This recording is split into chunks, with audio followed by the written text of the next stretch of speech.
Starving Gaza isn't about security. It's Israel's cold blooded strategy to control, punish, and slowly squeeze the life out of a population under blockade.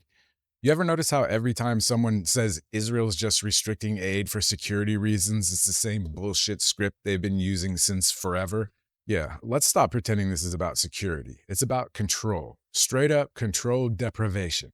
So let's get this clear off the rip. Israel decides what gets into Gaza. Every truck, every box of food, every fucking water filter, all of it runs through Israeli approval. And we're not talking about stopping weapons here.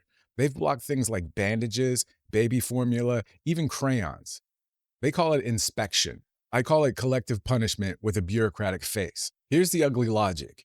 Keep Palestinians desperate enough to be broken, but not enough to die all at once. When you starve people, you make survival their only focus. And when people are too busy trying to find bread, they don't have time or energy to resist.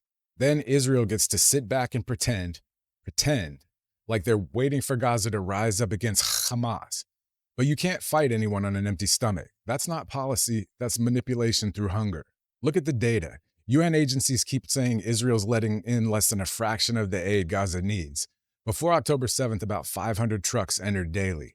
Now, half of that can't even get clearance some days, and food inspections stretch for hours or days while kids starve waiting. And if any convoy tries to bypass the bottleneck, boom, Israel hits it. They've bombed aid warehouses, they've targeted convoys, and then blamed Hamas for stealing aid. Classic gaslight, starve you, and then blame you for starving wrong. This isn't about safety either, it's about suffering, administered suffering. Israel knows exactly what it's doing.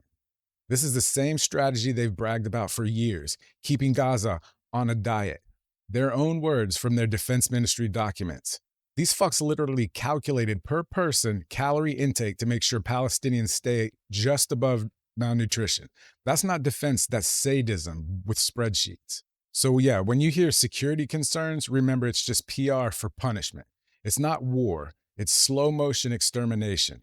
They control Gaza's sky, land, and sea, and now they're controlling hunger. And if you think starving civilians somehow makes Israel safer, congratulations. You've just justified mass cruelty as policy. It's not complicated, it's calculated.